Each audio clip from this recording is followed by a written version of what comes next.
Hey guys, welcome back to the Kool-Aid podcast. Welcome back to episode 22. Uh, guys, I'm just gonna give you guys a mic. Uh, Demotivated, feeling in the dumps. What do you make of tonight's performance? Well, you know, it's yeah. There's no words. It's just heartbreaking to see all this effort that we put into the game, into watching the games, just being fans, right? Because it takes effort too, and just seeing the performance, it's really demoralizing. Um, it was a game that we should have won. We had clear chances, but at the end of the day, the injuries that we have on defense showed. You know, not having Christensen, not having Conde, not having Araujo, having PK and Eric Garcia, he didn't have the worst game, but he still conceded a goal. Yeah. And yes, I guess he gave the Lewandowski assist for the third, but that doesn't matter when you're getting scored on. We needed the win, and it was really a disappointing result. It feels like an 8-0. It feels like we lost 8-0 today. What do you Um, think, let's. I think we're gonna agree that PK should not be playing for this team anymore. bro? I do not want to I, see I, Piqué I, would, step ra- on the I pitch would ever again rather for Barcelona. I would rather see Frankie the Young play center back than PK. Because I'm sorry, that first goal, you have how many years of experience does he have? How long has he been playing for? Guys, call him. Since like '05. Yeah, like something like that. He's been playing like for Okay, 17 years, okay, something like okay. that. Pardon my language. How the fuck do you do this? Not knowing not trusting that their stake is right behind you, and Barella just walks him through. That's also on Garcia for not tracking back on Barella. No. What's it called? Like Busquets is. I mean, PK is supposed to like keep the Wait, line, wait, keep wait, the wait, wait. defensive line. Actually, who was supposed to be on Barella? Was it Garcia or someone else? Let me try to find the image. Because whoever that was, terrible job by them. But second of all, PK should have been all over that one. No, yeah, like PK should have been Because with even Gavi, even if he doesn't and get to the ball, he has a couple of feet ahead of Barella to recover the ball. So that was terrible. oh my god, He man. he was lost. Aside from the fact they played the entire game, which I don't care who you have to sub in for him, even though we don't have center back, you should have subbed them out already at some point. You can analyze this game in so many levels. You can go from like we are playing finished players who should never play on the pitch again. For example, like PK, like Busquets. Um, we mentioned in the preview how we should definitely have seen Frankie de Jong start either for Gavi or Busquets. I thought Busquets played really well in the first half, in the first like half of the game. But in the second half, when the game broke, when Inter were on top of us, the game when it was going back and forth, you saw him give away the ball for the second goal. A silly error, just simple mistakes where you shouldn't be making those mistakes, and Inter do a long ball to Lautaro Martinez. Eric Garcia is not tight enough to his man. Lautaro Martinez gets an amazing shot off and beats Ter Stegen. And let me just say this: if it wasn't for Ter Stegen, Oh we no, would, 6 goals at yeah, we, least, at Yeah, six. least. we can't. I've been someone who in the past has been very critical of Ter Stegen, but he is Germany's number one goalie this year. The way he's been playing this season has been phenomenal, and That's a boiling hot take. no, it's not that hot of a take. If you watch Neuer's performance with Bayern, it's been very underwhelming for a player of his quality. But that's beside the point. We're talking about Barca. I think he's had a phenomenal season for us. Oh no, This yeah. Wait, I this actually is want. Wait, I actually Alonso. want to say this. I actually This want to is say this. Repeat. Wait. Who's that? Who's supposed to be in Barella? Barella. This is Marcos Alonso. This is Gavi, and this is Pique. Pique is not supposed to be here. He's supposed to be here. He's keeping them all on side. He's keeping them all on the side. Pique is supposed to be here. He's not supposed to be back here. Number one, the way you said. Number two, why are Gavi and Garcia not like they don't have to be facing Barella, but why are they? They're nowhere engaged in the play. Garcia is walking away from the play. But Garcia No, is here. I'm sorry, not Garcia. Alonso. I keep saying Garcia. Alonso. I know. Alonso is walking away from the play. Yeah. Second I- of all, I think it's also second. I think it's bad coverage because we no. see I feel like Dembele out wide. Alonso anticipated the pass being sent down to Dumfries. I'm sorry, but someone has to cover someone. Yeah, and that's what I'm saying. Dembele, Dembele should have been covering that wide. Dembele should not be standing on his ass in the middle of the field. Dembele was right here. And Gavi was here. PK should have been either here or he should have been aware of Barella. He wasn't aware of Barella, and that's why he goes like this with his hands, like, "Whoa, guys, like calma, calma." No. Look. And we always say that the midfielders are the brightest ones on the pitch because they're the ones that are always looking around themselves to make sure to be aware of the surroundings. Center back should be doing as much. They're used to have pressure on the ball. They're used to seeing around who's gonna pressure them high up or low down. I don't care if the biggest fault is Alonso and Gavi not tracking back on Barella. That's stupid. That's basic football. It's basic defense. But Piqué should be aware that no one is tracking on him, so that he can drop back. And for the third goal, the third goal where Onana, if from like a goal kick, just basically kicks it, and then Piqué thinking like trying to get Lautaro Martinez offside, but because Martinez is in his own half, he's not offside. These are basic mistakes. And at that point, the game is 2-2. You still have to protect the tie. Why is everybody so up top that when Lautaro makes the pass, who scores at the end? I forgot who scores the goal. Gozens. Who's tracking back on him? Yeah, exactly. Because he had the ball by a mile. No, yo, from the very first minute, like, didn't you guys feel like this game, like Barcelona was just going all out attacking, like no one was defending? Yes. Yes. That first half was completely that. Yeah, no, I agree with what you're saying because our midfield line was playing very high. For instance, like I noticed this a lot. Like they were overloading in the middle, and we had like at almost every moment we had our right back overlapping the winger and back and forth. But I think the main issue in this game was man marking and zone coverage. If you want to man mark in your own half, that's fine, as long as you know where the other men are. Clearly our defense was unaware. Mm-hmm. And if you want to play zone, you gotta know who you're coming up against. You're not going against a heavily offensive team, but you have to know that they're gonna play out wide. They're gonna play a long ball. They have speedy players. You just gotta outsmart them, and we had the defense for it. As inconsistent as our defense was playing, we had the players to stop him. PK is a legend of the sport, and he's been a world-class center back for many years. Recently, he's fallen off from that status, because of old age, injuries, whatever you want it to be. But it goes without saying, he's a player with experience. He's a player that's played at the top level in one of the best clubs in the world for such a long time. It's not mistakes that he should be allowing.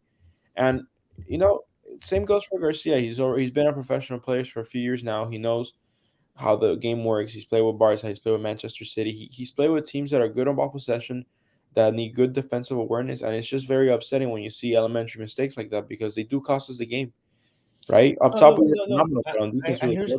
here's the thing, PK. If any of the three out of Christensen, Araujo, and Conde is not injured, he's not playing. He's not playing. So you have to.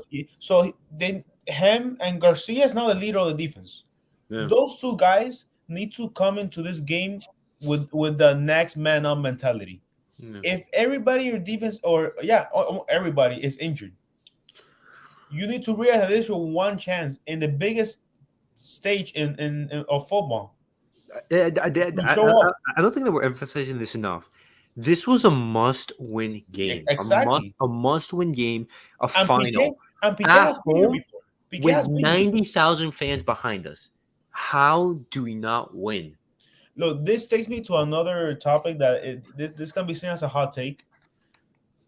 Coleman, I feel like Coleman had more balls to make the controversial moves. Like when he did the 3-5, what was the formation that he did? The 3-5-2. 3-5-2. He did that, and people were getting mad at him because he was deviating from the 4-3-3, and obviously it didn't work out for him because I mean, yeah, I mean he got fired, whatever, he got sacked. But Xavi rocked the same 11. I mean, aside from the fact that he started Dembele and Rafinha after saying that they shouldn't be playing together. First of all, he rocked this. He put out the same 11, pretty much the same 11 as he's been putting out all these games they've been losing. Mm. You can't just repeat the same thing and expect success. That's stupid. Yeah. At least put your Diablo to start on left back to switch things up. If you see Oh that my this starting God. 11 has not worked, what are you doing? I just don't think it's the starting 11 that doesn't work because in the past. No, listen, It listen. has to be. I understand what you're saying, but look, let's look at Bayern for instance. Let's look against the first game away against Bayern, and let's focus on that game for now. Everybody was healthy. We did everything right Yeah, I in mean, that game. like Xavi did everything right as a coach. And He what made was the what was our formation. Alex, starting? but who was on defense? I agree, but what was our starting 11 that game? It Let me was see. Marcos Alonso, Eric I Garcia. got you. No, it was Marcos Alonso, Christensen, Araujo, Kunde, Busquets, Pedri, Gavi, Rafinha, and Usman Dembele, Lewandowski. Let's focus on that top three up top. It's not a matter of what we missed. It's a matter of how many we got. How many chances did we get that game? We should have been winning 3 or 4 nil In this by the game, first half. listen, but it was the same thing in this game. I don't think the problem is tactically necessarily. Like, I think it's a mixture of two things, right? The main component is underperforming players. The team as a whole has been very underperforming. There Yeah. has been moments of individual greatness, yes, but as a unit, we're not playing like we should. And No, second of definitely all, not. we have players that aren't compatible with the squad. What players am I referring to? I'm referring to players like PK. I'm referring to players like Sergio Busquets, which hurts me to say, but he's just for the squad that we're building and for the intensity that we require, he is Yeah, not. they have to realize that everybody in that field plays with intensity. Gavi and Pedri don't stop running around. They're all over the field. I Dembele, But Dembele but, and but, Rafinha, but let me finish the you thought real can't quick. slow down them. And then Busquets is the one guy that you gotta think about. Yeah, maybe he evens out the pace, but at some point he slows it down too much. And but this is where I'm going to. You have players like that. You have players also like Sergio Roberto. You have players like Jordi Alba. Sure, most of them aren't starting in a regular game. Excuse me, but we see it, and we see how it affects us. There's players in the team that are not compatible with what Xavi's trying to build, and I understand there's obviously because he is the man in charge. There's obviously some accountability to be for Xavi to take into consideration. Like we did lose the games under him. It's not that he didn't have the players. Well, to an extent, but it's not that right. It's not that he didn't have what he needed. He's had a good team, even without Christensen, Araujo, and Conde. This is still a nice squad. This is still a top performing squad in many of the leagues internationally. I would say in all. So yes, I understand. Xavi has made some mistakes. Maybe he's held back, like how we said in the past, from being more ambitious, being more risk taking. But regardless of that, we gotta admit that the tactics have worked. yeah It's yeah been clear. yeah he hasn't been performing. The players haven't been performing until Like the now. entire team. Lewandowski, before until the game. Oh, my bad. As of the game versus Pleasant versus Victoria Pleasant, Lewandowski had not scored in the Champions League. Let that sink in. Yeah. And let's Oh. look at the chances. Let's look at the ball possession. And that's one player. Let's not talk about Dembele missing crosses, wasting opportunities. Same with Pedri, missed some chances against Bayern. Same with Gavi. The whole team has made a lot of individual mistakes and has Mhm. lacked the confidence and ambition to do what we need. I think if we are to put the blame on someone, it has to be on the squad.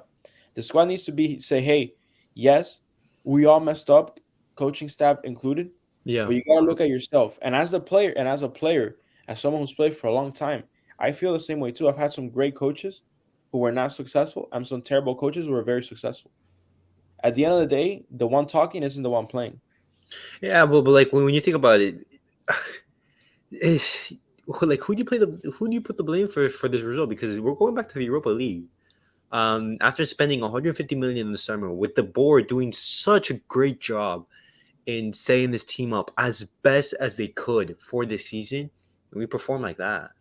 Like, But that's come what I'm on. saying, right? I agree with you, but do you really think that the way Xavi is directing the team is bad?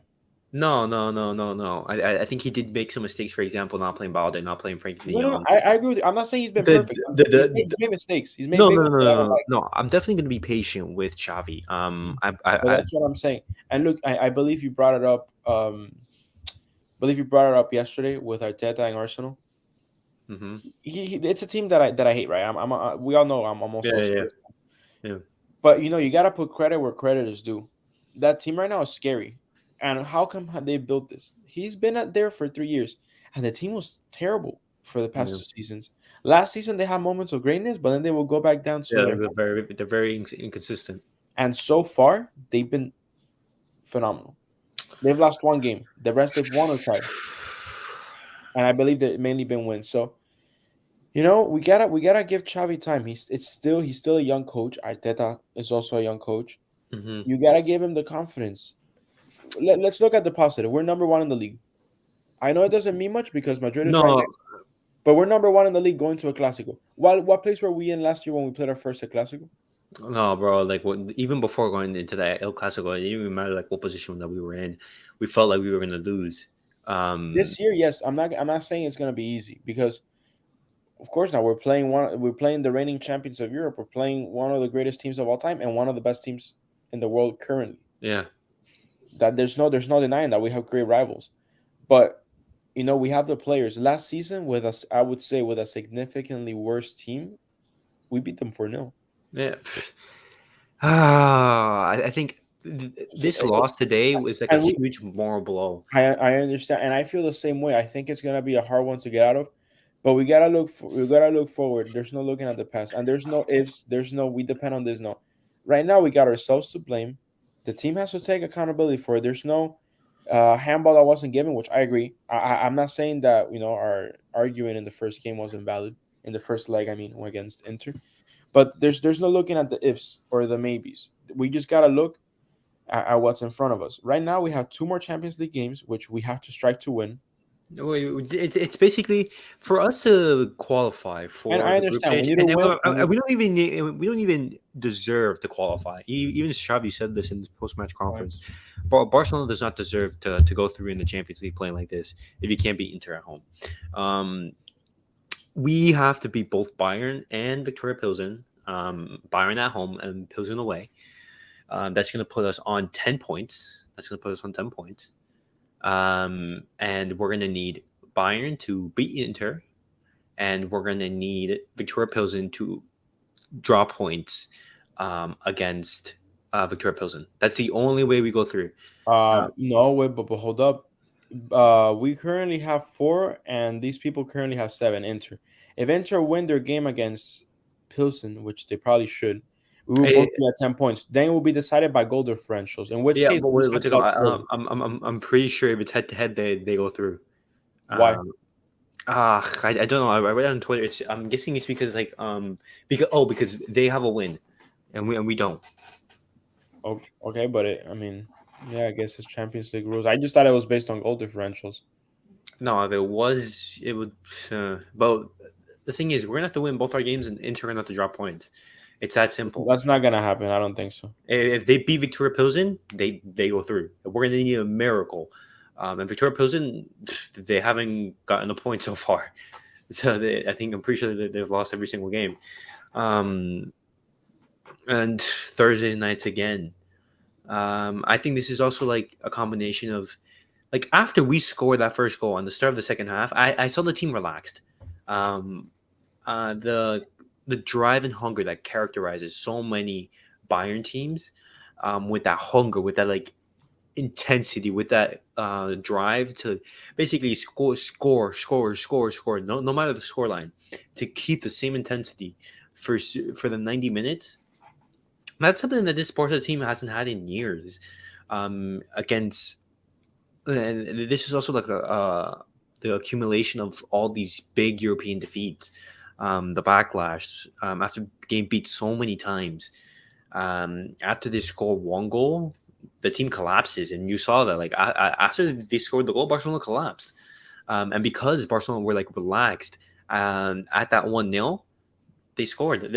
That's why you see Piqué going, "Hey, calma, calma, calma." It's because he's not aware, he's not sharp, that there's someone right next to him. He wasn't attentive, um, and it's really a shame for I'd say 5 key players. The players who played their heart out. First, Ter Stegen. Ter Stegen played amazing. If it wasn't for him, we would have lost by a lot more goals. I think Eric Garcia played a phenomenal game on the ball, defensively as well. Um, Pedri and Gavi, bro, they ran their heart out. They gave everything, especially Pedri. My gosh, these guys were running all over the pitch, and Lewandowski as well. I feel for him coming to Barcelona. Yes, I would say all of those players except Garcia. Yes, Garcia made some good passes, but he gave away a goal. If anything, I would put Balde over that. Okay, yeah, fair. Like yeah, And if like Eric anything, Garcia was at fault on part of and that as goal. annoyed as I get with Dembele at times, I thought Dembele had a good game. He scored a goal for us, and he created plenty of chances. Dembele, I've been letting you guys talk for this time, but Dembele, the issue with him is that he gets too greedy. You can tell that he tries to take one-on-ones too often. Mhm. Just pass the ball out, bro. They were like towards the end of the game, there were like 3 or 4 times that he tried to take a one-on-one, lost the ball. Catch a him, bro. If you can't get past him, don't keep trying. And then he gets in trouble, goes to the very edge of the area, centers a ball, and it goes Ermel. We saw that play that it was called an offside, but Mhm. Ansu Fati was incredibly open. Yeah, it's the intent that bothers you, And right? then Like, he had 2 guys Yeah. on him. He chose to take on the 2 guys and miss. If that's called onside, And it could have been onside because he like what's it caused the called? game. If Dembele scores and Ansu Fati scores, like watching the replay, Dembele wasn't that offside. It looked pretty tight. Exactly. It could have been So so. And well, like what are you gonna do? Team underperforming, players underperforming, um, poor tactics from Xavi. And this international break has absolutely ruined us. In a month where we need to literally be our best to define our season, we're at our worst, and we're in for a rough season. Um, it's going to be tough, and also, well, it means financially because Barcelona were expecting to go through the group stage minimum. What's that going to mean for the finances? I think Barcelona did well in pulling the levers just because like, the team needed to be competitive, and Laporta said that the Barcelona was an ICU, and for the levers, it was going to basically put like instead of being in the ICU, just being in the hospital. Um, Barcelona is recovering, but this is like a huge step backwards, and a huge hit on our confidence ahead of the game against Madrid. Mm. Yeah. I don't know how the team is going to react. It's really tough. It's really tough because as we mentioned, we had the fans supporting this team, all 90,000 there supporting, and the team let us down, um, and it really sucks, and it makes you even more fearful for this weekend, for the Clasico, because that defense, it does not fill me with confidence. No, you're absolutely right. It doesn't fill me either with confidence. It's very terrifying. No, yeah. But before we wrap up, do you guys have any more thoughts? Anything you want to say, Alvaro, Alex? not much, bro. I mean, it's frustrating. Now again, it's up to Bayern to either help us out with Inter or Yeah, it's out of our hands. It's out of our hands. and Um, then now we're forced to beat Bayern. So yeah, we're forced. What I want from now on is for Barcelona to beat Bayern, to beat Pilsen, get those 10 points, and for Barcelona basically, to put a good image in the final 2 games, and hopefully we get yeah. a miracle happen. Hopefully a miracle happens. But I highly doubt that. It's very likely that we'll be playing Europa League, and Once again. once again. And this just shows like, hey, how important was Messi, bro? Because you remember the 2018-2019 season, we were a couple games away from a treble. If it wasn't for that Anfield game, we would have gone to the Champions League final. We most likely would have won that, and then we would have gone and played the Copa del Rey final against Valencia. We would have won that as well. Messi papered the cracks over the years, and it just shows how much he meant to the club. But guys, that was it for tonight's episode. We gave our thoughts on the post match of Barcelona versus Inter. Unfortunately, it was a negative result. It's not a result we wanted. But we'll be back later with more reaction towards the game and the basically the aftermath of tonight's performance. And we'll be back with a match preview against Real Madrid this weekend. But guys, that was it for tonight's episode. As always, like, subscribe, and comment, and we'll see you guys on next episode. Thank you, guys.